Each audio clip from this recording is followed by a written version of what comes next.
3 people were killed and several injured near a church in the Notre Dame area of Nice this morning, including one 70-year-old woman who was decapitated. The culprit was a jihadist who yelled Allah Akbar throughout the attack. Meanwhile, in Avignon, a man wielding a knife while also shouting Allah Akbar was shot dead after trying to attack police officers who were patrolling the street. In Jeddah, Saudi Arabia, a French guard at the French consulate was also wounded by an attacker. The attacks followed the beheading of school teacher Samuel Paty in Paris earlier this month by a Chechen jihadist who sought revenge for Paty showing cartoons of the Prophet Muhammad to pupils in his class. I guess we just didn't draw enough cartoons after Charlie Hebdo. I guess we just didn't project enough French flags onto buildings after the Paris massacre. I guess we just didn't virtue signal hard enough by going on more pointless marches after Paty was killed. I guess Emmanuel Macron just didn't give enough speeches spewing anemic platitudes about secular liberalism. So a school teacher shows some cartoons of Muhammad to his class. Islamists react by beheading people and instigating a worldwide revolt against and boycott of France. Meanwhile, an Islamist in the UK literally tries to tear down a Christian cross from the top of a church. And how do Christians react? The Reverend of the church expressed sympathy with the culprit,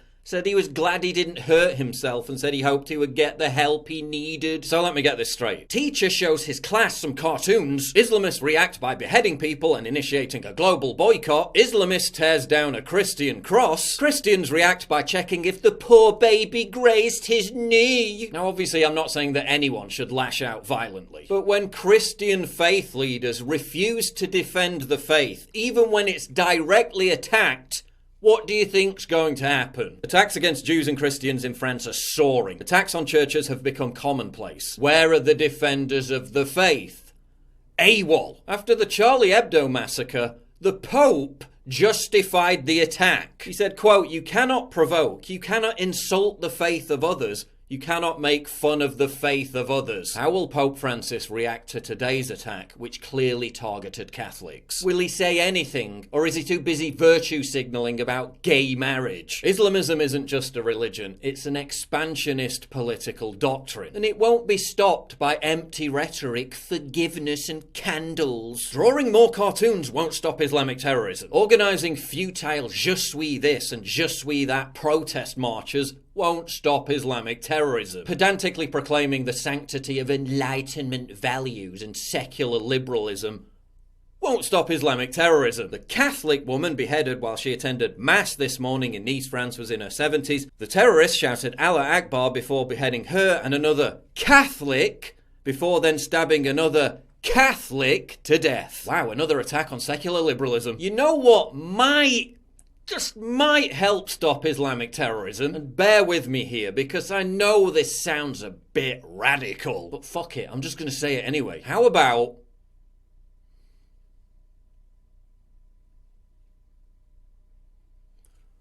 not importing Islamic terrorists? Just saying. The Chechen teen who beheaded Samuel Paty had been granted a 10-year residency in France as a refugee in March. The majority of the Paris massacre terrorists exploited the refugee wave to enter Europe. The 3 terrorists who went on a knife rampage in Lyon back in April were Sudanese refugees. Now reports are emerging that the terrorist in Nice was a Tunisian migrant reportedly picked up by an Italian rescue boat after being the subject of an expulsion order in Italy. Starting to notice a pattern to the problem here, one that can't be solved by drawing more frigging cartoons. Western societies are now paying the price of decades of multiculturalism. Assimilation is now urgent. There are 400,000 illegal immigrants in one area of Paris alone.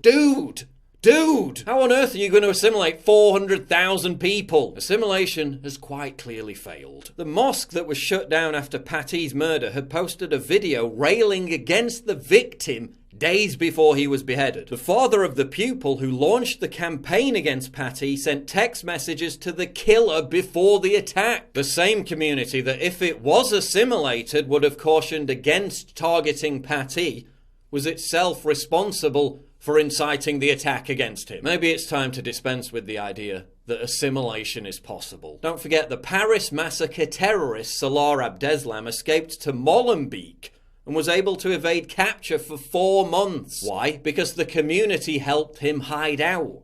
They even tried to smuggle him out in a wardrobe. Do you think it's possible to assimilate them? Our Enlightenment values are non-negotiable. If only the ISIS terrorists that France itself imported before the Bataclan massacre would have agreed to sign a declaration to abide by Enlightenment values, maybe it would have never happened. Yeah, big doubt. The media is also complicit with the political class in hiding reality. Nice, France, 3 dead, woman decapitated by man yelling Allah Akbar. Sky News, it was not immediately clear what the motive was for the attack. Gee, I guess we'll never know. Meanwhile, over on MSNBC. This is a country that is terrorized by these Islamic radicals.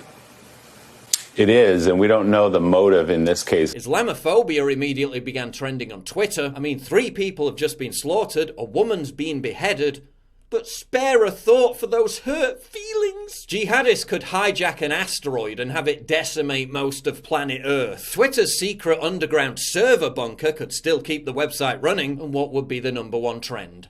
Islamophobia. This warped metastasization of political correctness has also infected the police and security services. Numerous eyewitnesses reported the suspicious behavior of the Manchester Arena jihadist Salman Abedi minutes before he blew himself up. They were all ignored. In one case, because the security guard thought that if he reported it, he might be called racist. There can be no legitimate discussion about preventing Islamic terrorism without that discussion being almost exclusively predicated on demographics and immigration. France's official Muslim population is 8.8%. In reality, it's probably significantly higher. Compare that to countries like Poland and Hungary, where the Muslim population is so minimal, it's barely even measurable. Don't seem to recall there being many terror attacks in Poland or Hungary. Some kind of connection here. The French ambassador to Sweden reacted to the Islamist beheading of the school teacher by telling Sweden's national broadcaster, quote, "France is a Muslim country." What does that sound like to you? A commitment to fight back? Or a craven act of capitulation? In his 2015 book, which was published on the day of the Charlie Hebdo massacre, writer Michel Houellebecq foresaw a wave of terror attacks, eventually leading to an Islamist political party seizing power in France. The book was called Submission. What better word to describe the utter state that France now finds itself in, thanks to its secular, liberal, cowardly, pitiful political class.